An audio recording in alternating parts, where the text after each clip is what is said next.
Michael lived with his uncle, a rich and famous man who owned a big company. But life in that house was never easy for him. His uncle and aunt treated him badly. They gave him little food, old clothes, and never showed him love. Only his cousin, Melanie, was kind to him. She often hid food for him and sometimes gave him money to buy things he needed.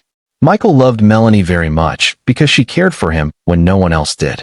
She was the reason he stayed strong. One morning, everything changed. Michael woke up and saw Melanie and her father packing bags and loading the car. He thought they were just going out for the day. But later, he found out that Melanie had traveled to the United States to stay with his mother's best friend. No one had told him anything. When he realized she was gone, he cried so hard. He missed her deeply. After that, life became worse. His uncle and aunt treated him even more cruelly. With no one to care for him anymore, Michael decided to leave. He told his uncle he was tired of staying there. Soon after, his uncle sent him back to live with his mother. Michael's father had died long ago, so it was just him and his mom. Life was very hard. They had little money, but Michael worked hard every day to help her. Then one day, one of his old-time friends came to him. He told him to join a gang. He said it would make life easier, that he'd have money and power. Michael refused at first because he knew the gang did bad things like stealing and selling drugs. But life kept getting harder, and eventually, he gave in. He joined the gang. The group did many crimes, robbery, deals, and even working during elections to steal ballot boxes. Michael was the driver for most of their operations.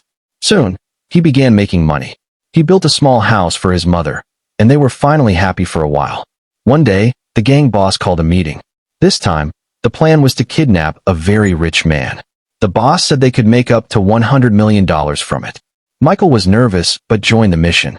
They followed the man's red car. When they stopped it and rushed out, they grabbed someone from the back seat. But it wasn't a man. It was a lady. They tied her up and took her back to their hideout. The boss was angry because the plan was ruined. It was supposed to be the man, not a random lady. The lady was of no use to him, so he told Michael to prove he was a real man and handed him a gun. He wanted Michael to kill the lady because she was of no use. Michael's hands shook. He didn't want to do it. The lady cried and begged for her life. Then, as Michael looked at her hand, he saw a small mark, a birthmark he had seen before. He pulled off the mask covering her face. It was Melanie. Michael froze. Tears filled his eyes. Melanie cried too. "Michael, please don't kill me," she said. "I'm sorry for how my parents treated you." Michael dropped the gun. "I can't kill her," he said. "She's my family. My sister. My blood origin." Everyone in the gang was shocked. The boss shouted that she had to die because she saw them. Michael refused. He begged for her life. Finally, the boss agreed to keep her as a hostage instead, to ask her father for ransom. But Michael couldn't let that happen. That night, while everyone was sleeping, he quietly untied Melanie and helped her escape. Just as he turned around, the boss was standing behind him, holding a gun. "Why did you let her go?" he shouted. Before Michael could answer, bang! A gunshot. The boss fell dead. It was Michael's friend. He had shot the boss to save him. "Run, Michael," he shouted. "Leave this town now, or they'll kill you next." Michael ran home, woke his mother, and they both escaped that same night to another town. He felt safe for the first time in years. The next morning, Michael got a message on social media. It was from Melanie. She thanked him for saving her life and asked for his wallet address so she could send him money safely. Michael gave it to her.